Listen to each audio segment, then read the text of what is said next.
السلام عليكم ورحمة الله وبركاته. الحمد لله رب العالمين والصلاة والسلام على أشرف الأنبياء والمرسلين نبينا محمد وعلى آله وصحبه أجمعين أما بعد.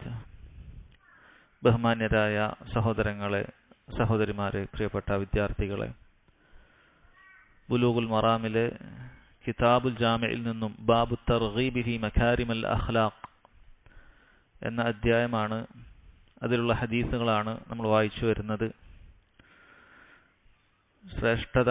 ശ്രേഷ്ഠത നിറഞ്ഞ സ്വഭാവ ഗുണങ്ങൾ നമ്മുടെ ജീവിതത്തിൽ പകർത്തേണ്ടതുമായി ബന്ധപ്പെട്ട പ്രധാനപ്പെട്ട ഹദീസുകളാണ് അദ്ദേഹം ഇതിൽ നൽകിയിട്ടുള്ളത്.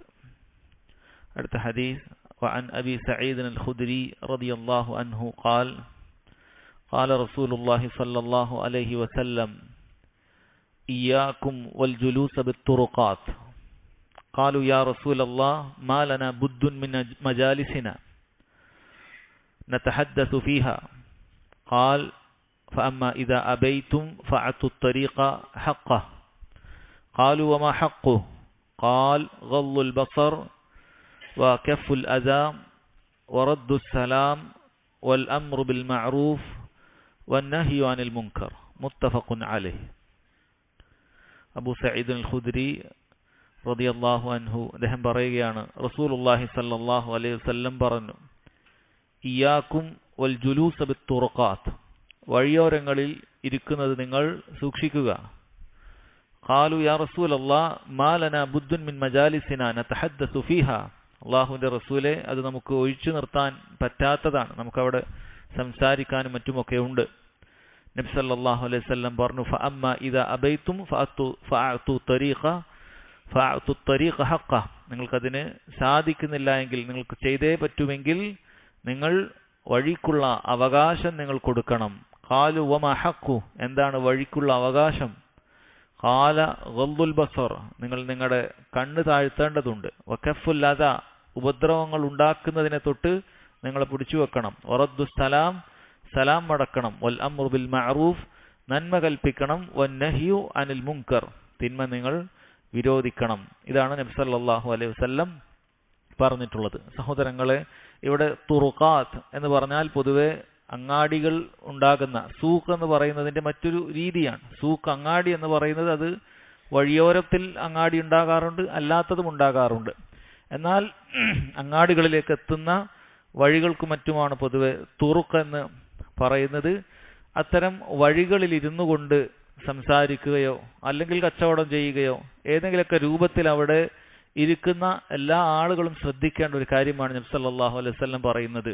ആദ്യമായി അവിടുന്ന് പറയുന്നത് അങ്ങനെ ഇരിക്കരുത് എന്നാണ്. ഇയ്യാക്കും വൽ ജുലൂസ ബിത്തുറുഖാത്ത്, ആളുകൾ അങ്ങോട്ടും ഇങ്ങോട്ടൊക്കെ നടന്നു പോകുന്ന വഴിയോരങ്ങളിൽ അങ്ങനെ ഇരിക്കുക എന്നുള്ളത് നിങ്ങൾ ചെയ്യരുത് എന്നാണ് നബി സല്ലല്ലാഹു അലൈഹി വസല്ലം പറയുന്നത്.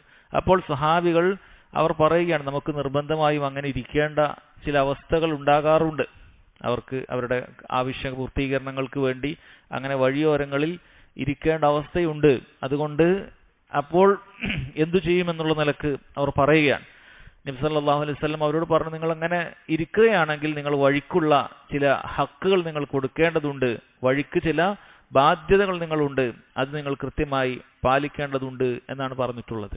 എന്തുകൊണ്ടായിരിക്കും നബി സല്ലല്ലാഹു അലൈഹി വസല്ലം വഴിയോരത്ത് അങ്ങനെ വെറുതെ ഇരിക്കുന്നത് പാടില്ല എന്ന് പറഞ്ഞിട്ടുള്ളത്? അത് വളരെ വ്യക്തമായ കാര്യമാണ്. മഹാന്മാരെ, പണ്ഡിതന്മാരൊക്കെ അത് വിശദീകരിച്ചിട്ടുണ്ട്. കാരണം വഴിയോരത്ത് നമ്മൾ വെറുതെ ഇരിക്കുക എന്ന് പറയുന്നത് വഴിയെ പോകുന്ന ഒരുപാട് ഫിത്തനകൾ നമ്മളിലേക്ക് വലിച്ചിഴക്കുക എന്നുള്ളതിന് തുല്യമായ കാര്യമാണ്, അല്ലെ? ഒരാൾ വീട്ടിൽ സുരക്ഷിതനായിട്ട് ഇരിക്കുന്നതും ഒരു വഴിയിൽ ഇരിക്കുന്നതും തമ്മിൽ വലിയ വ്യത്യാസമുണ്ട്. നമുക്ക് പാടില്ലാത്തതായ ഒരുപാട് കാഴ്ചകൾ കാണേണ്ടി വരിക ഈ വഴിയോരങ്ങളിൽ ഇരിക്കുമ്പോഴാണ്, സംശയമില്ല. നമ്മൾ വീട്ടിനകത്ത് സമാധാനമായി ഒരു ഹറാമും കാണാതെ നമുക്കിരിക്കാൻ സാധിക്കും. പക്ഷേ വഴിയോരങ്ങളിൽ ചെന്നിരുന്നാൽ ഒരുപക്ഷെ ഭംഗിയുള്ള സ്ത്രീകൾ മുന്നിലൂടെ അങ്ങോട്ടും ഇങ്ങോട്ടും പോയേക്കാം, കൃത്യമായ ഹിജാബുകൾ ധരിക്കാത്ത സ്ത്രീകൾ പോയേക്കാം, അതൊക്കെ നമുക്ക് കാണേണ്ടി വരും. അതുപോലെ തന്നെ സഹോദരങ്ങളെ, വഴിയിൽ പല രൂപത്തിലുള്ള മനുഷ്യന്മാർ, പല കുറവുകളും മറ്റുമൊക്കെ ഉള്ള ആളുകളൊക്കെ പോകാൻ സാധ്യതയുണ്ട്. അപ്പോൾ നമ്മൾ അവരെക്കുറിച്ച് വല്ലതും പറഞ്ഞു പോയേക്കാം, അങ്ങനെ ഗീബത്ത് നമ്മളിൽ സംഭവിച്ചേക്കാം. അല്ലെങ്കിൽ അവരെ പരിഹസിക്കുന്ന രൂപത്തിലുള്ള വളരെ ഗുരുതരമായ പല പാപങ്ങളും നമ്മളിൽ സംഭവിക്കാനുള്ള സാധ്യത ഇങ്ങനെ വഴിയോരങ്ങളിൽ ഇരിക്കുന്ന ആളുകൾക്കുണ്ട് എന്നുള്ളതാണ്. അത് നമുക്ക് കാണാൻ സാധിക്കുന്നതുമാണ്. വഴിയോരത്തിൽ ഇരുന്ന് അങ്ങനെ കമന്റ് പാസ്സാക്കുക, അങ്ങനെ പോകുന്ന വഴിയിൽ പോകുന്ന ആളുകളെ കുറിച്ച് പറഞ്ഞ് അങ്ങനെ പരിഹസിക്കുക, ഇയാൾ എങ്ങോട്ടാണ്, എവിടേക്കാണ്, ഈ രൂപത്തിലൊക്കെ അയാളെക്കുറിച്ച് ഇല്ലാത്ത ഊഹങ്ങളൊക്കെ പറഞ്ഞ് അങ്ങനെ വഴിയോരത്ത് ഇരിക്കുന്ന ആളുകളുണ്ട്. സ്ത്രീകളെ കുറിച്ച് അങ്ങനെ കമന്റ് പാസ്സാക്കുക, ആ രൂപത്തിലൊക്കെ അഭിപ്രായങ്ങൾ പറയുക, മോശമായ സംസാരങ്ങൾ നടത്തുക, ഇതൊക്കെ സംഭവിക്കാറുണ്ട്. ഇനി ഇബ്നു ഉസൈമീൻ റഹിമഹുല്ലാ അദ്ദേഹം പറയാണ്, ഇനി നമ്മൾ ഒറ്റക്ക് പോയി ഒരു നാട്ടിലിരുന്നാൽ ഇങ്ങനെയുള്ള സംസാരിക്കാനും കുറ്റം പറയാനൊന്നും ആരുമില്ല. നമ്മൾ ഒറ്റക്ക് പോയി ഇരുന്നാൽ പോലും അത് ചില ജനങ്ങളും നമ്മളെ സംശയിക്കാൻ സാധ്യതയുണ്ട്. എന്താണ് ഇയാൾ ഇങ്ങനെ ഇരിക്കുന്നത്, ഇയാൾ വല്ല കൃത്യമായി വല്ല ജാസൂസുമാണോ, അല്ലെങ്കിൽ ഇവിടെയുള്ള രഹസ്യ അന്വേഷണ വിഭാഗം മറ്റോ ആണോ, ആ രൂപത്തിലൊക്കെ പല നിലക്കും അങ്ങനെ വഴിയോരങ്ങളിൽ പോയി നമ്മൾ ഇരിക്കുക എന്ന് പറയുന്നത് എല്ലാ നിലക്കും നമ്മെ സംബന്ധിച്ചിടത്തോളം വലിയ പ്രയാസം ഇഹത്തിലും പരത്തിലും ഉണ്ടാക്കുന്ന കാര്യമാണ്. അതുകൊണ്ട് തന്നെ സ്വഹാബികൾ അവര് പറഞ്ഞത് നബി സല്ലല്ലാഹു അലൈഹി വസല്ലമയുടെ വാക്കിനെതിരായിക്കൊണ്ട് ചെയ്യണമെന്നുള്ള നിലക്കല്ല, മറിച്ച് അവർക്ക് അങ്ങനെ വഴിയോരത്ത് ഇരിക്കേണ്ട ചില നിർബന്ധ സാഹചര്യങ്ങൾ വരികയാണ്. വഴിയോരത്തിരുന്ന് അവർക്ക് ഇരിക്കേണ്ട ചില കാര്യങ്ങൾ വരികയാണ്. അതാണ് സ്വഹാബികൾ ചോദിച്ചത്, നമുക്ക് അങ്ങനെ തന്നെ ഇരിക്കേണ്ടി വന്നാൽ എന്ത് ചെയ്യും? നബി സല്ലല്ലാഹു അലൈഹി വസല്ലം അവിടുന്ന് അതിനുള്ള വഴി പറഞ്ഞു കൊടുക്കുകയാണ്. ഫഅതു ത്വരീഖ ഹഖഹു, വഴിക്ക് നിങ്ങൾ എന്ത് ചെയ്യണം, അതിന്റെ ഹക്ക് കൊടുക്കേണ്ടതുണ്ട് എന്ന് പറഞ്ഞു കൊടുക്കുന്നു. ഒന്നാമത്തെ ഹക്കായി പറഞ്ഞത് ഗള്ളുൽ ബസറാണ്. വഴിയിൽ നമ്മൾ പ്രത്യേകം പാലിക്കേണ്ട കാര്യം എന്ന് പറയുന്നത് നമ്മളെ കണ്ണിനെ അത് താഴ്ത്തുക എന്നുള്ളതാണ്. അഥവാ ഹറാമായ കാഴ്ചകളെ തൊട്ട് നമ്മുടെ കണ്ണിനെ താഴ്ത്തുക എന്നുള്ളതാണ്. വഴിയോരത്തിരിക്കുന്ന പുരുഷന്മാരെ സംബന്ധിച്ചിടത്തോളം, ആ വഴിയിൽ പോകുന്ന സ്ത്രീകളുണ്ടെങ്കിലും ശരി, ഇനി അതല്ലൊരു പുരുഷനാണെങ്കിലും ശരി, ചില ആളുകളുടെ ഒരു പ്രത്യേക സ്വഭാവത്തിൽപ്പെട്ടതാണ്. ഒരാൾ അയാളുടെ മുന്നിലേക്ക് വന്നാൽ അയാൾ അവിടുന്ന് മായുന്നത് വരെ, അയാൾ കണ്ണിന്റെ കാഴ്ചയിൽ മായുന്നത് വരെ അയാൾ ഇങ്ങനെ കണ്ണുകൊണ്ട് തുടർത്തി നോക്കുക, അങ്ങനെ അയാളെ നമ്മൾ സ്കാൻ ചെയ്യുക എന്ന് പറയും. ആ രൂപത്തിൽ ഇങ്ങനെ നോട്ടം അങ്ങനെ ഒരാളിൽ പതിപ്പിക്കുക, ഇതൊന്നും നല്ല സ്വഭാവങ്ങളിൽപ്പെട്ട കാര്യമല്ല. അതുകൊണ്ട് സഹോദരങ്ങളെ അത് ശ്രദ്ധിക്കണം. മറിച്ച് അങ്ങനെ വഴിയോരത്തിരിക്കേണ്ടി വരുന്ന ആളുകൾ, പ്രത്യേകിച്ചും വഴിയോരത്ത് കച്ചവടമൊക്കെ ചെയ്യുന്ന ആളുകൾ ഉണ്ടെങ്കിൽ ഇത് ശരിക്കും ശ്രദ്ധിക്കേണ്ടതാണ്. അല്ല, വഴിയോരത്ത് ഒരുപാട് ആളുകൾ, ചില ആളുകൾ പച്ചക്കറികൾ വിൽക്കുന്നുണ്ടാകും, ഫ്രൂട്ട്സ് വിൽക്കുന്നുണ്ടാകും, അത്തർ വിൽക്കുന്നുണ്ടാകും, ഇങ്ങനെ പല കാര്യങ്ങൾക്ക് വഴിയോരത്ത് ജോലി ചെയ്യുന്ന ആളുകൾ നമ്മുടെ നാട്ടിലുണ്ട്. അപ്പോൾ അവർ ഏറ്റവും ആദ്യം ശ്രദ്ധിക്കേണ്ട കാര്യം, നിങ്ങൾ ആ വഴിയോരത്തുള്ള ഭാഗത്തുകൂടി പോകുന്ന ആളുകൾ ഉണ്ടാകും, അവരുടെ വിഷയത്തിൽ നിങ്ങൾ നിങ്ങളുടെ കണ്ണുകൾ താഴ്ത്തുക തന്നെ വേണം. അതുകൊണ്ട് തന്നെ ഏറ്റവും നല്ലത് അത്തരത്തിൽ വഴിയോരങ്ങളിലുള്ള ആ രൂപത്തിലുള്ള കാര്യം നമുക്ക് നബി സല്ലല്ലാഹു അലൈഹി വസല്ലം ആദ്യം പറഞ്ഞതുപോലെ നമുക്ക് ആവശ്യമില്ലെങ്കിൽ അത്തരം വഴിയോരങ്ങളിൽ ഇരിക്കുന്ന ഒരു സാഹചര്യം ഇല്ലാതാക്കുക എന്നുള്ളതാണ്. കാരണം ഒരുപാട് ഫിത്തനകൾ നമ്മൾ കാണുകയും കേൾക്കുകയും അനുഭവിക്കുകയൊക്കെ വേണ്ടി വരും നമ്മൾ കുറച്ചു നേരം റോഡിലേക്ക് ഇറങ്ങിയാൽ. അല്ലെങ്കിൽ നമ്മൾ വീട്ടിൽ നിന്ന് തന്നെ ഒരു മസ്ജിദിലേക്ക് വരുന്ന സമയത്ത് ഇന്നത്തെ സാഹചര്യത്തിൽ എന്തൊക്കെ കാഴ്ചകളാണ് നമുക്ക് ചിലപ്പോൾ കാണേണ്ടി വരുന്നത്, അല്ലെ? നമ്മൾ വീട്ടിൽ സമാധാനത്തോടെയാണ്, മസ്ജിദിലേക്ക് എത്തിയാലും സമാധാനമാണ്, പക്ഷെ ഇതിന്റെ ഇടയിൽ ഒരു വഴിയോര കാഴ്ചകൾ നമുക്ക് ഒരുപാട് കാണേണ്ടി വരികയാണ്. അപ്പോൾ അത് നിരന്തരമായി ആ വഴിയോരങ്ങളിൽ ഇരിക്കുന്ന ഒരുവന്റെ അവസ്ഥ എന്തായിരിക്കും? ഇവന്റെ നിത്യ കാഴ്ചയായി ഇത് മാറിപ്പോകും. അതുകൊണ്ട് കണ്ണിനെ സൂക്ഷിക്കുക എന്നുള്ള ഒന്നാമത്തെ കാര്യം നബി സല്ലല്ലാഹു അലൈഹി വസല്ലം പറയുന്നു. രണ്ടാമതായി പറഞ്ഞു വകഫുൽ അദാ, അവൻ ഒരു ഉപദ്രവവും മറ്റൊരാൾക്കും ഉണ്ടാക്കാൻ പാടില്ല എന്നുള്ളതാണ്. അത് എല്ലാം അതിൽ ഉൾപ്പെട്ടു എന്നുള്ളത് മനസ്സിലാക്കണം. അവന്റെ ഉപദ്രവം എന്ന് പറയുന്നത് ചില ആളുകളുടെ ഉപദ്രവം നോട്ടം കൊണ്ട് തന്നെ ആയിരിക്കും, അല്ലെ? ചില മനുഷ്യന്മാരുടെ നോട്ടം കൊണ്ട് തന്നെ ഉപദ്രവിക്കപ്പെടുന്ന സ്ത്രീകളും ഉണ്ടാകും, പുരുഷന്മാരും ഉണ്ടാകും. അത് വലിയ ഉപദ്രവം തന്നെയാണ്, കണ്ണുകൊണ്ടുള്ള ഉപദ്രവം. അങ്ങനെയുള്ള നോട്ടങ്ങൾ കൊണ്ട് ഉപദ്രവം ഉണ്ടാകും. ചില ആളുകൾ ഇനി ആ രൂപത്തിൽ ചില സംസാരങ്ങൾ കൊണ്ട് അടുത്തേ കൂടി പോകുന്ന സമയത്ത് ഏതെങ്കിലുമൊക്കെ രൂപത്തിലുള്ള മോശം സംസാരങ്ങളൊക്കെ പറഞ്ഞ്, പരിഹാസ വാക്കുകളൊക്കെ പറഞ്ഞ്, അല്ലെങ്കിൽ കുത്തുവാക്കുകളൊക്കെ പറഞ്ഞ് അങ്ങനെ സംസാരിക്കുന്ന ആളുകളുണ്ടാകും. ഇത് പാടില്ലാത്തതാണ്. അതുപോലെ തന്നെ സഹോദരങ്ങളെ, വഴിയോരങ്ങളിൽ പോകുന്ന ആളുകളെ ഇനി ശാരീരികമായിട്ട് തന്നെ ഏതെങ്കിലുമൊക്കെ ഉപദ്രവിക്കുന്ന വളരെ കടുത്ത അധർമ്മകാരികൾ ഉണ്ടാകും. ഈ പറയുന്ന എല്ലാ കാര്യങ്ങളും അത് ശ്രദ്ധിക്കണം. ഒരു ഉപദ്രവവും നമ്മുടെ മുന്നിലൂടെ പോകുന്ന വഴിയോരത്തിൽ പോകുന്ന യാത്രക്കാർക്കുണ്ടാക്കാൻ പാടില്ല എന്നാണ് നബി സല്ലല്ലാഹു അലൈഹി വസല്ലം പറഞ്ഞത്. വകഫുൽ അദാ. മൂന്നാമതായി അവിടുന്ന് പറഞ്ഞു വറദ്ദുസ്സലാം, സലാം മടക്കുക എന്നാണ് പറഞ്ഞത്. കാരണം വഴിയോരത്ത് ഇരിക്കുന്നവരാണ്. നമുക്കറിയാം, നേരത്തെ സലാമിന്റെ അതിന്റെ മര്യാദകളിൽ നമ്മൾ പഠിച്ചിട്ടുണ്ട്. നിൽക്കുന്നവർ ആർക്കാണ് സലാം പറയേണ്ടത്? ഇരിക്കുന്നവരാണ്. നടന്നു പോകുന്ന ആളുകൾ, അവിടെ ഇരിക്കുന്ന ആളുകൾക്കാണ് സലാം പറയേണ്ടത്. അതുകൊണ്ട് തന്നെ അവരുടെ ബാധ്യത, ആരെങ്കിലുമൊക്കെ സലാം പറഞ്ഞാൽ എന്ത് ചെയ്യണം? അയാൾ സലാം മടക്കണം. ഇത് ബാധ്യതയിൽപ്പെട്ട ഒരാൾ സലാം പറഞ്ഞു പോയാൽ നമ്മൾ എന്ത് ചെയ്യാൻ പാടില്ല? മിണ്ടാതിരിക്കാൻ പാടില്ല. അല്ലെങ്കിൽ നമ്മൾ നമ്മുടെ തിരക്കിലാകാൻ പാടില്ല. സലാം പറഞ്ഞു കഴിഞ്ഞാൽ അത് മടക്കുക എന്നുള്ളത് നിർബന്ധമായ കാര്യമാണ്. അത് പ്രത്യേകം ശ്രദ്ധിക്കണം. ഇബ്നു ഉസൈമീൻ റഹിമഹുല്ലാഹ് അദ്ദേഹം പറയാണ്, ആരെങ്കിലും വഴിയോരത്തിൽ പോയി നമ്മളോട് സലാം പറഞ്ഞിട്ടില്ലെങ്കിൽ നമ്മൾ എന്താണ് ചെയ്യേണ്ടത്? അങ്ങോട്ടേക്ക് സലാം പറയണോ? ഇബ്നു ഉസൈമീൻ റഹിമഹുല്ലാഹ് പറയുന്നു, ഏറ്റവും നല്ലത് ആദ്യം അയാളോടൊന്ന് പറഞ്ഞു കൊടുക്കുക. നിങ്ങൾ പോവുകയാണ് സലാം പറയണം, ഇങ്ങനെ പോവുകയാണെങ്കിൽ സലാം പറയണം എന്ന് പറയാൻ സാധിക്കുമെങ്കിൽ അങ്ങനെ പറഞ്ഞു കൊടുക്കുക, അതാണ് വേണ്ടത് എന്ന് പറഞ്ഞത് കാണാൻ സാധിക്കും. പിന്നീട് പറഞ്ഞ 4-മത്തെ കാര്യം അൽ അംറു ബിൽ മഅറൂഫ്, അതുപോലെ 5-മത്തെ കാര്യം വന്നഹ്യു അനിൽ മുൻകർ, നന്മ കൽപ്പിക്കേണ്ടി വരും, അതുപോലെ തിന്മ വിരോധിക്കേണ്ടിയും വരും. അപ്പോൾ ഇങ്ങനെ നടന്നു പോകുന്ന സമയത്ത് എന്തെങ്കിലുമൊക്കെ ഒരു നന്മയിൽ വീഴ്ച വരുത്തുന്ന ഒരാളെ കണ്ടു കഴിഞ്ഞാൽ അയാൾ എന്ത് ചെയ്യുക? നന്മ കൽപ്പിക്കുക. ഉദാഹരണത്തിന് നമ്മളൊരു മസ്ജിദിന്റെ പുറത്താണ് ഒരാൾ ഇരിക്കുന്നത്, അല്ലെങ്കിൽ അങ്ങനെ കച്ചവടം ചെയ്യുന്നത്, അല്ലെങ്കിൽ അങ്ങനെ നിന്ന് വർത്താനം പറയുന്നത്. അപ്പം അതിലൂടെ ഒരാൾ പോകുന്ന കണ്ടു, ഇഖാമത്തിന്റെ സമയമായി, ബാങ്ക് വിളിച്ചു, ഇഖാമത്തിന്റെ സമയമായി, അപ്പോൾ ഒരാൾ അങ്ങനെ പള്ളിയിൽ കയറാതെ പോകുന്ന കണ്ടാൽ നമുക്ക് അയാളോട് പറയാൻ പറ്റുന്ന കാര്യമാണ്, ഒരു മസ്ജിദിലേക്ക് കയറുന്ന സമയമായി, ഇഖാമത്തിന്റെ സമയമായി. അങ്ങനെയുള്ള നന്മ നമുക്ക് എന്ത് ചെയ്യാം? അയാളോട് കൽപ്പിക്കാവുന്നതാണ്.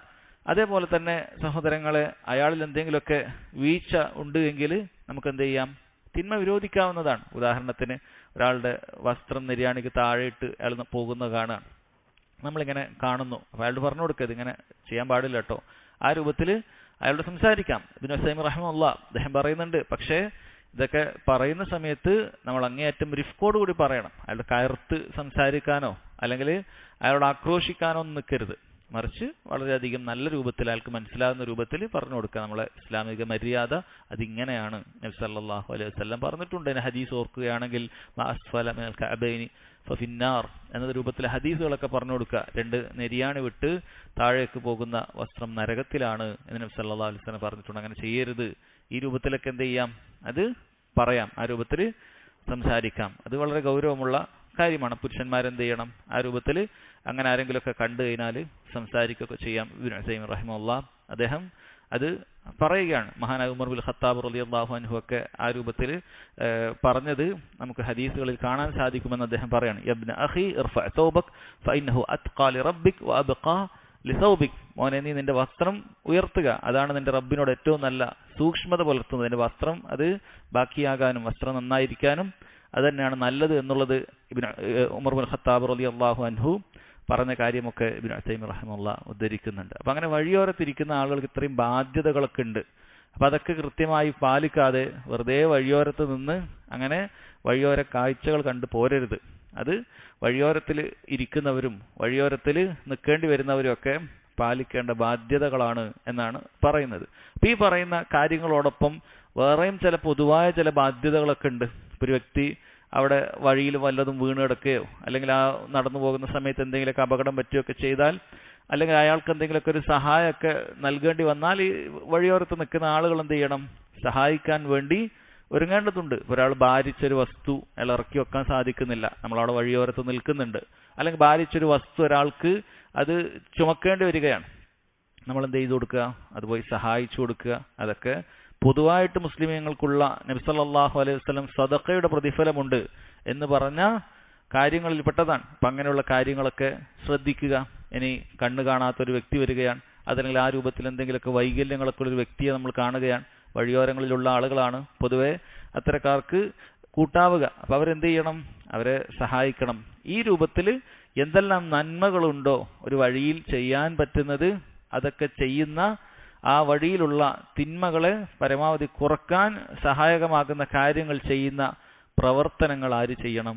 ആ വഴിയോരത്ത് നിൽക്കുന്ന ആളുകൾ ചെയ്യണം. ഇല്ലെങ്കിൽ നിൽക്കരുത് എന്നാണ് നബി സല്ലല്ലാഹു അലൈഹി വസല്ലം പറയുന്നത്. ഇല്ലെങ്കിൽ നിൽക്കരുത്. നിൽക്കുന്ന ആളുകൾ ഈ ബാധ്യതകളൊക്കെ ചെയ്യാൻ ശ്രദ്ധിക്കണം എന്നാണ് പറഞ്ഞിട്ടുള്ളത്. അപ്പോൾ ഇത് നമ്മൾ പറഞ്ഞു, ഈ അധ്യായം ബാബു തർഗീബ് ഫി മകാരിമിൽ അഖ്ലാഖ് ആണ്. സൽക്കർമ്മങ്ങൾ, അതിനെക്കുറിച്ച് അല്ലെങ്കിൽ നല്ല സ്വഭാവങ്ങളെക്കുറിച്ച് അറിയിക്കുന്ന കാര്യമാണ്. എന്നാൽ ഇതിൽ ചില കാര്യങ്ങളെക്കുറിച്ച് താക്കീതാണ് ചെയ്യുന്നത്. മസാവിയുൽ അഖ്ലാഖിനെ കുറിച്ച് താക്കീതാണ് ചെയ്യുന്നത്. അത് ഉദ്ദേശിക്കുന്നത് ഈ കാര്യങ്ങളൊക്കെ താക്കീത് ചെയ്ത് നമ്മളതിൽ നന്നായാൽ നമുക്ക് ഒരുപാട് മക്കാരിമുൽ അഖ്ലാഖ് കിട്ടും. അതിൽപ്പെട്ടതാണ് കണ്ണ് താഴ്ത്തി കഴിഞ്ഞാൽ അത് ഏറ്റവും നല്ല സൽസ്വഭാവത്തിൽപ്പെട്ട കാര്യമാണ്. ഒരു മനുഷ്യന്റെ ഏറ്റവും നല്ല സൽസ്വഭാവിയാണ് എന്നറിയിക്കുന്ന കാര്യത്തിൽപ്പെട്ടതാണ് അവൻ കണ്ണ് താഴ്ത്തുക എന്നുള്ളത്. അതുപോലെ ഏറ്റവും നല്ല സൽസ്വഭാവത്തിൽപ്പെട്ടതാണ് അവൻ ഒരാളെയും ഉപദ്രവിക്കാതിരിക്കുക എന്നുള്ളത്. അതിൽ പറയുന്നുണ്ട് ഏറ്റവും നല്ല സൽസ്വഭാവത്തിൽപ്പെട്ടതാണ് ആളുകൾ സലാം പറഞ്ഞാൽ സലാം മടക്കുക എന്നുള്ളത്. അതൊക്കെ സഹോദരങ്ങൾ ഇതിൽ പറയുന്നുണ്ട്. അതുപോലെ നന്മ കൽപ്പിക്കുക, തിന്മ വിരോധിക്കുക, ഇത് സൽസ്വഭാവങ്ങളിൽ വളരെയധികം മുന്തി നിൽക്കുന്ന മുൻപന്തിയിലുള്ള കാര്യമാണ്. ഈ കാര്യങ്ങളെല്ലാം ചെയ്യണം.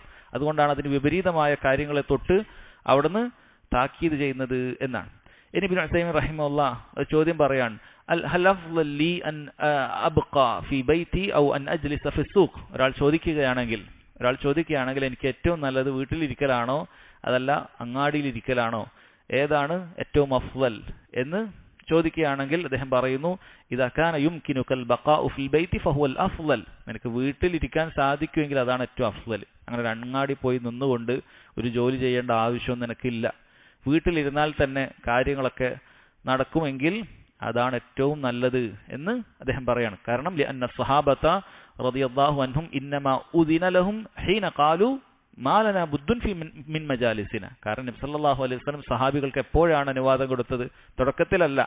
അവർ ഞങ്ങൾക്കത് ഒഴിച്ചുകൂടാൻ പറ്റില്ല, അത് മതിയായേ തീരൂ എന്ന് പറഞ്ഞപ്പോഴാണ് നബി സല്ലല്ലാഹു അലൈഹി വസല്ലം എന്ത് ചെയ്തിട്ടുള്ളത്? അത് അനുവാദം കൊടുക്കുന്നത്. അമ്മ മൻ കാന ലാ യുബാലി അജ്ലസ ഫി സൂഖി ഔ ഫി ബൈതി ഫബൈതുഹു അഫ്ളൽ വഅബ്റഉ ലിദിമ്മതിഹി. കാരണം ഒരു മനുഷ്യന് എവിടെ ഇരുന്നാലും ഒരുപോലെയാണ്, വീട്ടിലാണെങ്കിലും ശരി അത് റോട്ടിലാണെങ്കിലും ശരി ഒരുപോലെയാണ് എങ്കിൽ അവൻ ഏറ്റവും അഫ്ളലായിട്ടുള്ളത് അവനവന്റെ വീട്ടിലിരിക്കുക എന്നുള്ളതാണ്. അതാണ് ഏറ്റവും നല്ലത്. ഒരു തെറ്റുകളിലൊന്നും പോകാതിരിക്കാൻ ഏറ്റവും നല്ലത് അതാണ്. ലിഅന്നഹു റുബ്ബമാ യജ്ലിസു ഫി ത്വരീഖി വലാ യുതീഹി ഹഖ്ഖ. കാരണം ചില ആളുകൾ വഴിയിലിരിക്കും, പക്ഷേ വഴിക്ക് കൊടുക്കേണ്ട ഹക്കൊന്നും അവൻ നൽകുകയില്ല.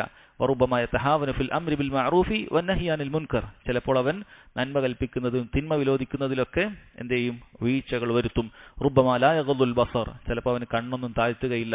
ഫതമുറു ബിഹി മർഅത്തുൻ ജമീല ഷാബ്ബ ഫലാ യംലികു നഫ്സ. ഒരു സുന്ദരിയായ ഒരു യുവതി ചിലപ്പോൾ അവന്റെ മുന്നിലൂടെ കടന്നു പോകും. അവന്റെ കണ്ണിനെ നിയന്ത്രിക്കാൻ അവന് കഴിഞ്ഞെന്ന് വരികയില്ല. ഫഹാദ ബൈതുഹു അസ്ലമു ലഹു. അത്തരക്കാർക്ക് വീട് തന്നെയാണ് ഏറ്റവും നല്ലത്. ലാകിൻ ഇദാ കാന ലാ ബുദ്ദ മിനൽ ജുലൂസ് ഫയജിബു ഇഅതാഉ അത്വരീഖി ഹഖ്ഖ. എന്നാൽ ഒരാൾക്ക് വേറെ വഴിയില്ല, വീട്ടിലിരുന്ന കാര്യം നടക്കൂല എങ്കിൽ അവൻ വഴിയിലിരിക്കുന്ന സമയത്ത് അവൻ വഴിയുടെ ഹക്കുകൾ കൊടുത്തിട്ടിരിക്കട്ടെ എന്നാണ് ഇബ്നു ഉസൈമീൻ റഹിമഹുല്ലാഹ് പറയുന്നത്. അതേ മറ്റൊരു കാര്യം ചോദിക്കുകയാണ്, വഴിയിലിരിക്കുന്ന ആളുകൾ ഹൽ ഇദാ ജലസ ഫി ത്വരീഖി ലഹു അൻ യഅകുല വയശ്റബ ഫി ത്വരീഖ്. അവന് വഴിയിലിരിക്കുന്ന സമയത്ത് അവൻ വെള്ളം കുടിക്കുകയും അല്ലെങ്കിൽ അങ്ങനെയുള്ള പാനീയങ്ങൾ കുടിക്കുകയും ഭക്ഷണം കഴിക്കുകയൊക്കെ പറ്റുമോ? അത് വഴിയിലിരിക്കുന്ന ആൾക്ക് പറ്റുമോ എന്നാണ്. അദ്ദേഹം പറയുന്നു, ഹാദാ ഹസ്ബൽ ഉർഫ്. ഇത് നാട്ടുനടപ്പനുസരിച്ചിരിക്കും. ഒരു നാട്ടിൽ അങ്ങനെ നമ്മൾ വഴിയിൽ വെച്ച് ഭക്ഷണം കഴിക്കുക വെള്ളം കുടിക്കുകയൊക്കെ ചെയ്യുന്ന വലിയൊരു ഐബായിട്ട് കുറവായിട്ട് കാണുകയാണെങ്കിൽ നമ്മളത് ഒഴിവാക്കേണ്ടതാണ്. നമ്മളൊരു മര്യാദ ഇല്ലാത്ത ആളുകളാണ് എന്ന് ആളുകൾ വിലയിരുത്തപ്പെടും. അതുകൊണ്ട് അതനുസരിച്ച് ചെയ്യുക. പക്ഷേ ഇബ്നു ഉസൈമീൻ റഹിമഹുല്ലാഹ് പറയാണ്, പക്ഷേ ഈ കാലഘട്ടത്തിൽ ഇപ്പോൾ പൊതുവെ ആളുകൾ റോഡ് സൈഡിൽ ഇരുന്ന് കഴിക്കുകയും ഭക്ഷണം കഴിക്കുകയും വെള്ളം കുടിക്കുകയും ഒക്കെ ചെയ്യുന്നുണ്ട്. ആളുകൾ ചായ ഒക്കെ കുടിക്കുന്നുണ്ട്. അത് ഇപ്പോൾ കാണുന്നുണ്ട്. അതുകൊണ്ട് അത് കുഴപ്പമുണ്ടാകില്ല എന്നാണ് അദ്ദേഹം പറയുന്നത്. അത് പ്രത്യേകം ശ്രദ്ധിക്കുക. ഈ ഹദീസിൽ നിന്നുള്ള ഫായിദകൾ ഒന്നുകൂടി അദ്ദേഹം പറയാണ്. ഹിർസുൻ നബി സല്ലല്ലാഹു അലൈഹി വസല്ലം അല സലാമത്തി വൽ ബുഅദി അനിൽ ഫിത്ന. നബി സല്ലല്ലാഹു അലൈഹി വസല്ലം ഒരാൾ എല്ലാവിധ ഫിത്നകളിൽ നിന്നും കുഴപ്പങ്ങളിൽ നിന്നുമൊക്കെ സുരക്ഷിതനാകാൻ വേണ്ടി അങ്ങേയറ്റം താല്പര്യം കാണിക്കുന്നു എന്നാണ്. അതുകൊണ്ടാണ് അവിടുന്ന് ആദ്യം തന്നെ എന്ത് പറഞ്ഞത്? സഹാബികളോട് വഴിയിലിരിക്കുന്നത് ശ്രദ്ധിക്കണം. നബി സല്ലല്ലാഹു അലൈഹി വസല്ലം ഉമ്മത്ത് അങ്ങനെയുള്ള ഫിത്നകളിൽ പെട്ടുപോകരുത് എന്ന വളരെയധികം താല്പര്യം അവിടത്തേക്കുണ്ടായിരുന്നു. അദ്ദേഹം പറയുന്നു, ഹിർസുൻ നബി സല്ലല്ലാഹു അലൈഹി വസല്ലം അലാ കഫിൽ അദാ. നബി സല്ലല്ലാഹു അലൈഹി വസല്ലമക്ക് ആളുകൾ ഉപദ്രവത്തിൽ നിന്ന് വിട്ടു നിൽക്കുക എന്നുള്ളതിൽ വലിയ താല്പര്യമുണ്ടായിരുന്നു. അതുകൊണ്ടാണ് ഒന്നാമത് അതിന്റെ ഹക്കായിട്ട് പറഞ്ഞിട്ടുള്ള കാര്യത്തിൽപ്പെട്ടതാണ് എന്താണ്? കഫുൽ അദാ, ഒരാൾക്ക് ഉപദ്രവം ഉണ്ടാക്കാൻ പാടില്ല എന്നുള്ളത്. മൂന്നാമതായി അദ്ദേഹം പറയുന്നു, ജവാസു മുറാജഅത്തിൽ ആലിമി ഫീമാ യഖൂൽ. ഒരു പണ്ഡിതൻ ഒരു വിഷയം പറഞ്ഞു കഴിഞ്ഞാൽ അയാൾക്ക് എന്ത് അനുവാദമുണ്ട്? ആവശ്യമുണ്ട് എങ്കിൽ അയാൾക്ക് ആ പറഞ്ഞതിൽ ഒരു തിരുത്തലൊക്കെ നടത്താം, ഒരു പുനരാലോചന ആ പറഞ്ഞതിൽ നടത്താം. അല്ല പണ്ട് അങ്ങനെ പറഞ്ഞു ഇനി മാറ്റാൻ പാടില്ല എന്നൊന്നും പറയാൻ പാടില്ല. കാരണം എന്താ? നബി സല്ലല്ലാഹു അലൈഹി വസല്ലം ആദ്യം ഇരിക്കരുത് എന്നാണ് പറഞ്ഞത്. പക്ഷേ സ്വഹാബികൾ അവരുടെ അവസ്ഥ വിശദീകരിച്ചപ്പോൾ ഇരുന്നേ മതിയാകൂ, വേറെ വഴിയില്ല എന്ന് പറഞ്ഞപ്പോൾ നബി സല്ലല്ലാഹു അലൈഹി വസല്ലം എന്ത് ചെയ്തു? ഇരിക്കാനുള്ള അനുവാദം കൊടുക്കുകയാണ്. അപ്പൊ അങ്ങനെയുള്ള ആവശ്യമുണ്ട് എങ്കിൽ അത് കൊടുക്കാവുന്നതാണ്. പക്ഷെ അത്തരം സമയത്ത് അദ്ദേഹം പറയുന്നു എന്ത് ചെയ്യണം, ആ വിഷയം കാരണങ്ങൾ അത് പറയണം. കാരണം പറഞ്ഞാൽ അങ്ങനെയാണെങ്കിൽ അതിന്റെ ഇന്ന കാരണങ്ങൾക്ക് അത് പറയേണ്ടതാണ് എന്നാണ് പറഞ്ഞത്. പിന്നീട് അദ്ദേഹം പറയുന്നു മുറാഅത്തുൽ അഹ്വാൽ, അവസ്ഥകൾ പരിഗണിക്കുക എന്നുള്ളത്. അല്ല, ആദ്യം വേറെ വഴിയില്ല എന്ന് പറഞ്ഞപ്പോഴാണ് നബി സല്ലല്ലാഹു അലൈഹി വസല്ലം എന്ത് ചെയ്യുന്നത്, ഇന്നാൾ ഇരുന്നോളൂ എന്ന് പറയുന്നത്. അപ്പൊ അയാളുടെ ആവശ്യം അവിടെ പരിഗണിക്കുകയാണ്. പൊതുവായിട്ടൊരു ഹുക്മ പറഞ്ഞപ്പോഴും ഒരു നിയമം പറഞ്ഞപ്പോഴും ആവശ്യം വരുന്ന സമയത്ത് എന്ത് ചെയ്യാണ്, അതിന് ദീനിന്റെ മറ്റ് മാർഗങ്ങളുണ്ട് എങ്കിൽ അതിനുള്ള ഇളവുകൾ അത് കൊടുക്കുകയാണ്. എന്നിട്ട് ഇബ്നു തൈമിയ്യ റഹിമഹുല്ലാഹ് പറയാണ്, ഫമസലൻ ഇദാ ഖുൽത ഹാദാ ഹറാം, നീ ഒരു കാര്യം ഹറാമാണെന്ന് പറഞ്ഞു, ഒരു കാലത്ത് നീ ഒരു കാര്യം നിഷിദ്ധമാണെന്ന് പറഞ്ഞു. സുമ്മ റഅയ്ത അന്ന മിനൽ മസ്ലഹതി ഔ മിനൽ ദറൂറതി അൻ തുഹില്ലഹു ലിഹാദാ ശഖ്സ് ഫീ നിതാഖ് ശരീഅ ഫലാ ബഅസ് ഹല്ലിൽഹു വലൗ കുൻത ഖദ് ഹറംതഹു ഖബ്ലൻ. പിന്നീട് നീ മനസ്സിലാക്കുകയാണ് കൂടുതൽ മസ്ലഹത്ത് അല്ലെങ്കിൽ ഒരു ദറൂറത്ത്, ഒരു വിഷയം ഒരാൾക്കുണ്ട് എങ്കിൽ എന്ത് ചെയ്യാൻ സാധിക്കും, നിനക്ക് ആ നേരത്തെ ഹറാമാണെന്ന് പറഞ്ഞ കാര്യം എന്ത് ചെയ്യാൻ സാധിക്കും, അത് ഹലാലാണെന്ന് പറയാൻ പറ്റും. വലൗ കുൻത ഖദ് ഹറംതഹു ഖബ്ല, നീ മുമ്പ് അത് നിഷിദ്ധമാണ് എന്ന് പറഞ്ഞ ആളാണെങ്കിലും ശരി, വേറെ പ്രത്യേകമായൊരു മസ്ലഹത്ത് അല്ലെങ്കിൽ ഒരു ദറൂറത്ത് ഉണ്ട് എന്നതിൽ കാണുകയാണ് എങ്കിൽ ശരീഅത്തിന്റെ താല്പര്യങ്ങളൊക്കെ മനസ്സിലാക്കിക്കൊണ്ട് മുമ്പ് പറഞ്ഞൊരു അഭിപ്രായം തിരുത്തി, മുമ്പ് ഹറാം എന്ന് പറഞ്ഞത് തിരുത്തി ഹലാലാണ് എന്ന് പറയുന്നതിൽ യാതൊരു തെറ്റുമില്ല എന്ന് ഇബ്നു ഉസൈമീൻ റഹിമഹുല്ലാഹ് പറയുകയാണ്. ഹറാം ഹലാലാവൂല, അത് സാഹചര്യങ്ങൾ വരുമ്പോൾ, ദറൂറത്തിന്റെ സാഹചര്യങ്ങൾ വരുമ്പോൾ ചില ഹറാമുകൾ എന്ത് ചെയ്യും, അത് ഹലാലാവുകയാണ്. അല്ല, എപ്പോഴും ഒരു വിധിയല്ല. ഹറാമിന് ചില സാഹചര്യങ്ങളിൽ ദറൂറത്തിന് എന്ത് ചെയ്യും, നമുക്ക് അനുവദിക്കപ്പെടും. ഇൻഷുറൻസിന്റെ വിധി എന്താണ്? ഇൻഷുറൻസിന്റെ വിധി എന്താണ് ദീനുൽ ഇസ്ലാമിൽ? ഹറാമാണ്, സംശയമില്ലല്ലോ. ഇൻഷുറൻസിന്റെ വിധി ഹറാമാണ്. പക്ഷേ നമുക്കിവിടെ വാഹനങ്ങൾ നമ്മളെല്ലാവരും ഇൻഷുറൻസ് എടുക്കാറുണ്ട്. എന്തുകൊണ്ടാണ്? ദറൂറത്താണ്. കാരണം നമുക്ക് നമ്മളെ നാട് നമ്മൾ ആ രൂപത്തിലേക്ക് കുടുക്കിയിരിക്കുകയാണ്. നമുക്ക് ഇൻഷുറൻസ് ഇല്ലാതെ വാഹനം ഓടിച്ചു കഴിഞ്ഞാൽ എന്ത് സംഭവിക്കും? വലിയ അപകടം, എന്തെങ്കിലുമൊക്കെ തട്ടലോ മുട്ടലോ നടത്തിയാൽ നമ്മൾ ചിലപ്പോൾ ജയിലിൽ കിടക്കേണ്ടി വരുന്ന, നമ്മുടെ വലിയ സാമ്പത്തികമായ വലിയ നഷ്ടവും അതുപോലെ തന്നെ ചിലപ്പോൾ അഭിമാനവും ജയിൽവാസവും ഒക്കെ അനുഭവിക്കേണ്ടി വരുന്ന അവസ്ഥ ഉണ്ടാകും. അപ്പോൾ അവിടെ ദറൂറത്തുള്ള സാഹചര്യത്തിൽ എന്താക്കുകയാണ്, അത് ഹലാലാവുകയാണ്. എന്നാൽ മെഡിക്കൽ ഇൻഷുറൻസ് നിലവിൽ നമ്മുടെ നാട്ടിൽ പണ്ഡിതന്മാരാരും അത് അനുവാദമുണ്ട് എന്ന് പറഞ്ഞത് കാണാൻ സാധിക്കുന്നില്ല. പക്ഷേ പണ്ഡിതന്മാരുടെ തന്നെ ഫത്വ കാണാൻ സാധിക്കും. ഒരു നാട്ടിൽ അയാൾക്ക് വേറൊരു വഴിയില്ല, വലിയ ബാധ്യതകളാണ്. ഷെയ്ഖ് സുലൈമാൻ റുഹൈൽ ഹഫിളഹുല്ലാഹ് ഒക്കെ പറഞ്ഞത് കാണാൻ, അയാൾക്ക് വലിയ ബാധ്യത ഉണ്ടാകാണ്. സാധാരണ ചെലവുകൾ അനുസരിച്ച് ആ നാട്ടിൽ ട്രീറ്റ്മെന്റ് നടത്താൻ പറ്റൂല. ഇൻഷുറൻസ് എടുത്താൽ മാത്രമേ, മെഡിക്കൽ ഇൻഷുറൻസ് എടുത്താൽ മാത്രമേ അയാൾക്ക് ആ ട്രീറ്റ്മെന്റ് നടത്താൻ പറ്റൂ. അല്ലെങ്കിൽ രാജ്യം അയാളെ നിർബന്ധിക്കുന്നു. ഇനിയിപ്പോൾ നാളെ ഇന്ത്യൻ ഗവൺമെന്റ് നിർബന്ധിക്കുകയാണ്, ഇവിടെ എല്ലാ ഹോസ്പിറ്റലും അവിടെ നമുക്ക് ഇൻഷുറൻസ് കാർഡ് കൊണ്ടുപോയാൽ ചികിത്സിക്കുകയുള്ളൂ എന്ന് പറഞ്ഞാൽ നമ്മൾ എന്ത് ചെയ്യും? ഹറാമാണ്. ഇൻഷുറൻസ് നേരത്തെ ഹറാമാണ്. ഞാനിനി എന്ത് ചെയ്യൂല, എടുക്കൂല, ഞാൻ ചികിത്സിക്കൂല, ഓപ്പറേഷൻ ഇല്ല, ഞാൻ വീട്ടിലിരിക്കും എന്ന് പറയോ? അപ്പൊ നമ്മൾ ഹറാം ഹലാലായി. എപ്പോഴാണ്? അത്തരത്തിലുള്ള ദറൂറത്തുകൾ വരുന്ന സമയത്ത് എന്ത് ചെയ്യാണ്, അല്ല അത് ഹലാലാകാണ്. അതുപോലെ നമുക്ക് സമാനമായ മഹാന്മാരായ പണ്ഡിതന്മാർ അത്തരം അഭിപ്രായങ്ങൾ സ്വീകരിച്ചത് കാണാൻ സാധിക്കും. Sheikh Abdul Aziz bin bass റഹ്മത്തുള്ളാഹി അലൈഹി, അദ്ദേഹം ആദ്യ കാലഘട്ടത്തിൽ ദഅവത്ത് നടത്തുന്നതിന് വേണ്ടിയിട്ട് വീഡിയോഗ്രാഫി പാടില്ല, അത് ആവശ്യമേ ഇല്ല എന്ന അഭിപ്രായം പറഞ്ഞ പണ്ഡിതനാണ്. പക്ഷെ പിന്നീട് അദ്ദേഹത്തിന്റെ ജീവിതത്തിന്റെ അവസാന കാലഘട്ടത്തിൽ എത്തിയപ്പോൾ അദ്ദേഹം പറഞ്ഞു അതിൽ വലിയ മസ്ലഹത്തുണ്ട്. ഒരുപാട് ആളുകളിലേക്ക് തൗഹീദും സുന്നത്തും ഒക്കെ എത്താൻ ഇതൊരു മാധ്യമമായി മാറുന്നുണ്ട്. ഞാൻ നേരത്തെ ഇത് ഹറാമായി കണ്ടതാണ്. എന്നാൽ നമ്മളൊക്കെയും നമ്മുടെ പേഴ്സണൽ ആവശ്യത്തിന്, അതായത് മസ്ലഹത്തു നഫ്സിന് നമ്മൾ ഈ ഹറാമായ കാര്യം ഉപയോഗിക്കാറുണ്ട് അല്ലെ? എല്ലാവരും പാസ്പോർട്ടിന് ഫോട്ടോ എടുക്കാറുണ്ട്. എന്നാ പിന്നെ ഇത് ഹറാമാണെങ്കിൽ വീട്ടിലിരിക്കണം, നിങ്ങൾ എവിടെയും യാത്ര ചെയ്യരുത്. നിങ്ങൾ ID കാർഡ് ഉണ്ടാക്കാറുണ്ട്, ഇപ്പൊ ആധാർ കാർഡ് ഉണ്ടാക്കാറുണ്ട്. എന്തിനധികം ഒരു സിം എടുക്കണമെങ്കിൽ പോലും നമ്മൾ ഫോട്ടോ എടുത്തിട്ടാണ് ചെയ്യുന്നത്. ഇതൊക്കെ സ്വന്തം ബെനിഫിറ്റാണ്. അപ്പൊ സ്വന്തം ബെനിഫിറ്റിന് ഒരു കാര്യം ചെയ്യുന്നതിനേക്കാളും മസ്ലഹത്ത് കൊടുക്കേണ്ടത് മസ്ലഹത്തുൻ ആമ്മ, അതായത് പൊതുവായിട്ടുണ്ടാകുന്ന ഉപകാരത്തിനാണ് നമ്മൾ മുൻതൂക്കം കൊടുക്കേണ്ടത്.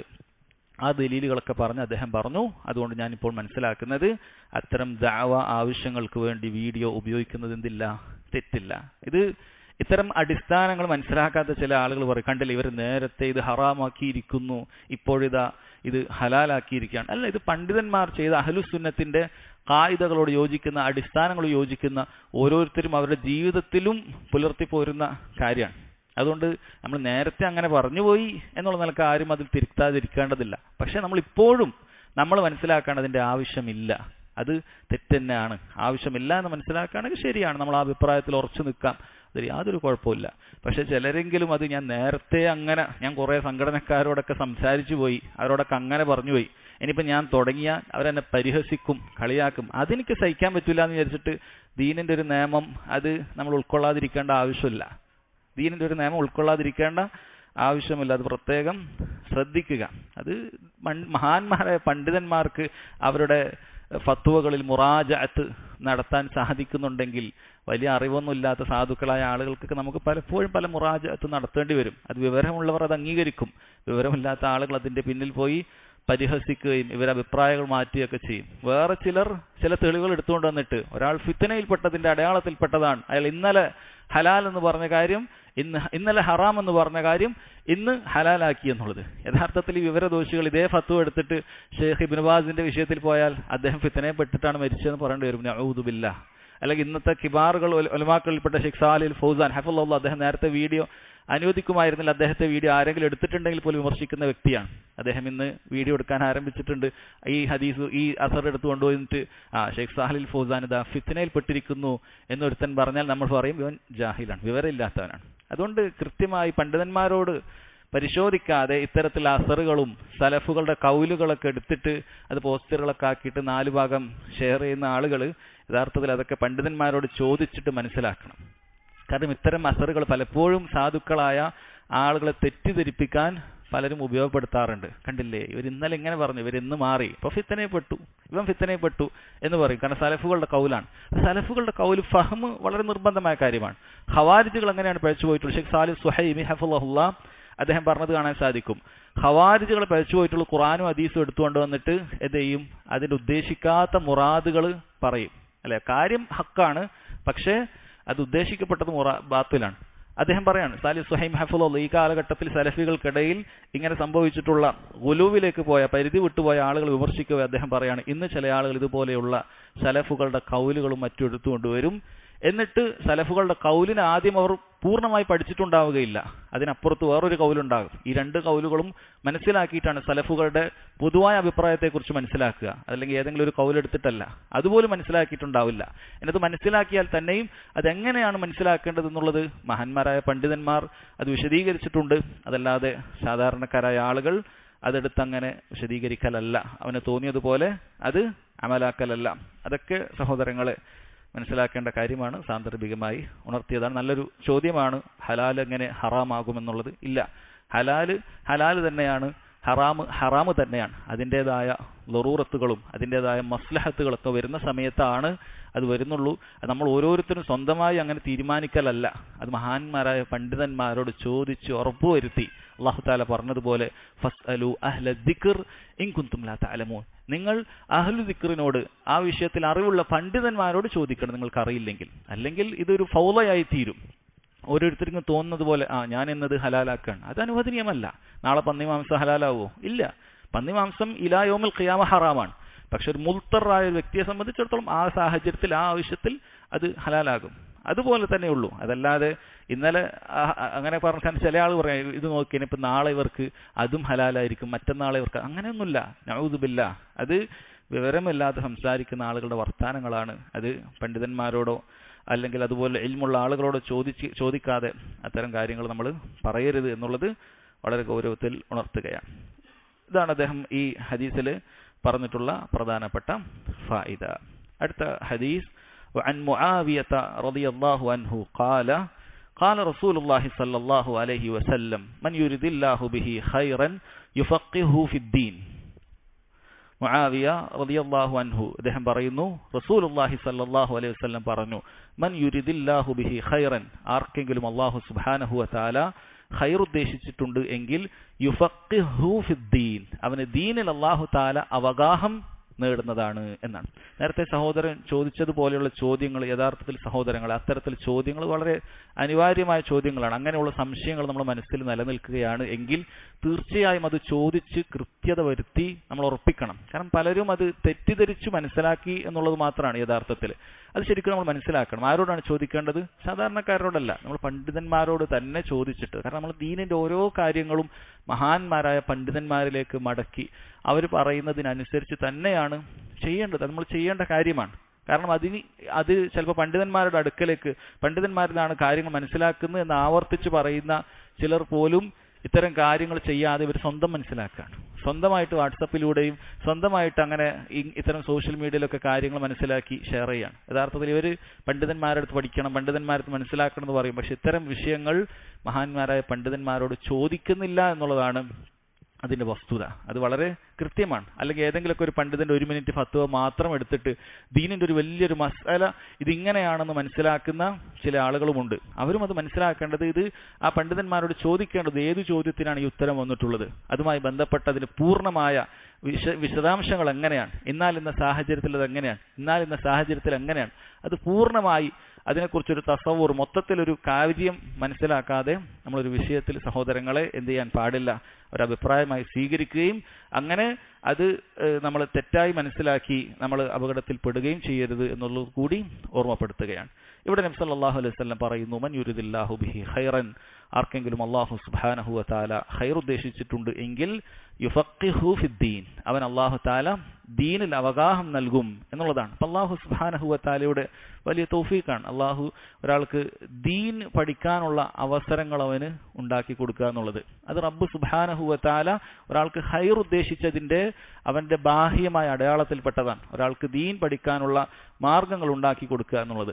ഇവിടെ യുഫഖിഹു ഫിദ്ദീൻ, ദീനിൽ ഫിഖ് നൽകുക എന്ന് പറഞ്ഞാൽ കേവലം കർമ്മശാസ്ത്ര വിഷയം മനസ്സിലാക്കാൻ കഴിയുക എന്നല്ല, മറിച്ച് ഫിഖ് എന്ന് പറയുന്നതിന്റെ പൊതുവായ അർത്ഥം അതുകൊണ്ട് ഉദ്ദേശിക്കുന്നത് ദീനിലുള്ള അവഗാഹം എന്നാണ്.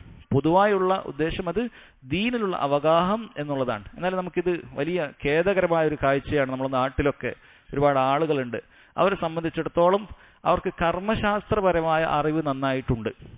ഏതെങ്കിലുമൊക്കെ ഒരു മദ്ഹബിന്റെ അടിസ്ഥാനത്തിലുള്ള മസായിലുകളൊക്കെ, ഷാഫി മദ്ഹബൊക്കെ കലക്കി കുടിച്ച കാളിമാരായ ആളുകളൊക്കെ ചിലപ്പോൾ നമ്മുടെ നാട്ടിലുണ്ടാകും. എന്നാൽ അൽ ഫിഖ്ഹുൽ അക്ബർ എന്ന് മുൻഗാമികൾ വിശേഷിപ്പിച്ച അഖീദയുടെ വിഷയത്തിൽ അവൾ വളരെയധികം പിന്നോട്ടായിരിക്കും. അതിൽ വളരെ ബാത്തിലായ അഖീദയായിരിക്കും. അല്ലാഹു സുബ്ഹാനഹു വ തആലയെ കുറിച്ചുള്ള വിശ്വാസം അശ്അരി വിശ്വാസങ്ങളായിരിക്കും. അല്ലാഹുവിന്റെ നാമവിശേഷണങ്ങളെ അതുപോലെ വിശ്വസിച്ച് അതുപോലെ മനസ്സിലാക്കാതെ റബ്ബിന് യോജിക്കുന്ന രൂപത്തിൽ അതിനെ സ്ഥിരപ്പെടുത്താതെ അവരതിനെ ദുർവ്യാഖ്യാനിച്ചും നിഷേധിച്ചും തെറ്റിച്ചൊക്കെ അള്ളാഹുവിന്റെ നാമവിശേഷണങ്ങളെ കുറിച്ച് അങ്ങനെയുള്ള അഖീദകൾ സ്വീകരിക്കുന്നത് കാണാൻ സാധിക്കും. ഇനി റബ്ബ് സുബ്ഹാനഹു വ തആലയുടെ ഏറ്റവും വലിയ ഹക്കായ തൗഹീദിന്റെ വിഷയത്തിലും വലിയ അപകടം നിറഞ്ഞ ഷിർക്കിലേക്ക് എത്തിക്കുന്ന, അല്ലെങ്കിൽ ഷിർക്കിൽ തന്നെ മുങ്ങിക്കുളിച്ചിട്ടുള്ള വിഷയമായിരിക്കും അവർക്കുണ്ടാകുക. അതുകൊണ്ട് അത്തരക്കാർക്കൊന്നും ഫിഖ് ഉണ്ട് എന്ന് നമ്മൾ വിശ്വസിക്കരുത്. അല്ലാതെ ഇത് ഉദ്ദേശിക്കുന്നത് ദീനിലുള്ള ഫിഖ് എന്ന് പറഞ്ഞാൽ കർമ്മശാസ്ത്രം അറിയുക എന്നുള്ളതല്ല, മറിച്ച് മുൻഗാമികളൊക്കെ പല ഗ്രന്ഥങ്ങളൊക്കെ രചിച്ചിട്ടുള്ളത് അൽ ഫിഖ്ഹുൽ അക്ബർ എന്ന് പറഞ്ഞാൽ അഖീദയെ കുറിച്ചാണ്. അതാണ് ഏറ്റവും പ്രാധാന്യം. എന്നാൽ ഇതും ഇതിൽ ഉൾക്കൊള്ളുന്നുണ്ട്. അള്ളാഹു സുബ്ഹാനഹു വ തആല അയാൾക്ക് ഖൈർ ഉദ്ദേശിച്ചാൽ അയാൾക്ക് അഖീദപരമായ വിശ്വാസപരമായ കാര്യങ്ങളിൽ അള്ളാഹു അവൻ അറിവ് പഠിപ്പിച്ചു കൊടുക്കും. അതുപോലെ തന്നെ കർമ്മശാസ്ത്രപരമായ കാര്യങ്ങളിൽ അറിവ് പഠിപ്പിച്ചു കൊടുക്കും.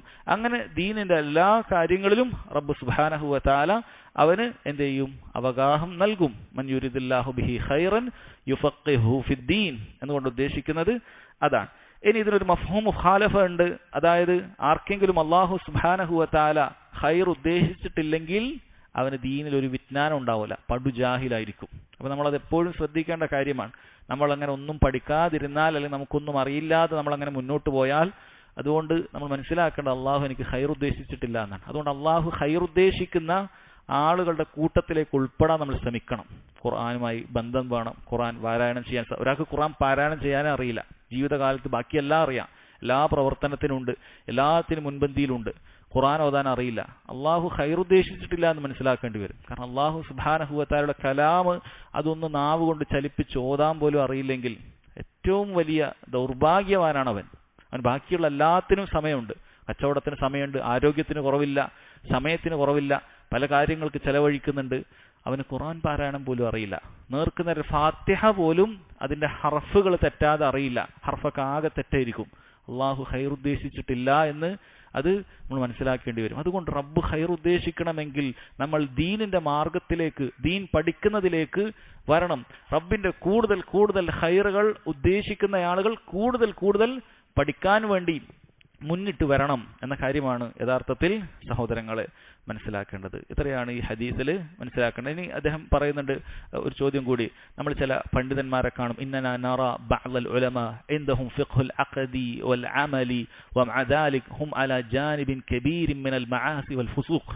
ചില പണ്ഡിതന്മാരെ നമ്മൾ കാണുന്നു, അവർക്ക് എല്ലാത്തിലും അഖീദപരമായിട്ടും വിശ്വാസപരമായിട്ടൊക്കെ നല്ല അറിവൊക്കെ ഉണ്ട്, പക്ഷെ ഒരുപാട് തെമ്മാടിത്തരവും അതുപോലെ തിന്മകളിലൊക്കെ അവരെ കാണുകയാണ്. അദ്ദേഹം പറയും, ഹൗലാഇ ലൈസു ഫുഖഹാ, അവരെ ഫുഖഹാക്കൾ എന്ന് വിളിക്കുകയില്ല, ഫഖീഹ എന്ന് പറയുകയില്ല, ബൽ ഹും ഖുറാ, കേവലം ഇങ്ങനെ ദീൻ എന്ന് പറഞ്ഞാൽ അതിന്റെ ഡാറ്റാ ബേസുകൾ കളക്ട് ചെയ്ത് കുറെ ആയത്ത് പഠിച്ചു, ഹദീസ് പഠിച്ചു, അങ്ങനെയുള്ള കുറെ കാര്യങ്ങൾ പഠിക്കുന്നവരെ ഒരിക്കലും ഫുഖഹാക്കൾ എന്ന് പറയില്ല.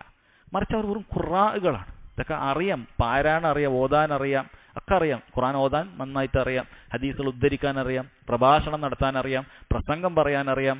പക്ഷെ കാര്യമില്ല, അമല് ജീവിതത്തിൽ ഇല്ലെങ്കിൽ ഈ പറയുന്ന ഇൽമു കൊണ്ട് യാതൊരു ഉപകാരവും അവനില്ല. അല്ലാഹു തആല നമ്മെല്ലാവരും അത്തരം ഷർറിൽ നിന്നും അത്തരം ദൗർഭാഗ്യകരമായ അവസ്ഥയിൽ നിന്നും കാക്കുമാറാകട്ടെ. ഇതാണ് ഈ ഹദീസിൽ നമ്മൾ മനസ്സിലാക്കേണ്ടത്. ഇൻഷാ അല്ലാഹ് ബാക്കി ഹദീസുകൾ നമുക്ക് അടുത്ത ക്ലാസ്സിൽ മനസ്സിലാക്കാം. വഹാദാ വല്ലാഹു തആല അഅലം വസല്ലല്ലാഹു അലാ നബീന മുഹമ്മദ് വഅലാ ആലിഹി വസഹ്ബിഹി വസല്ലം.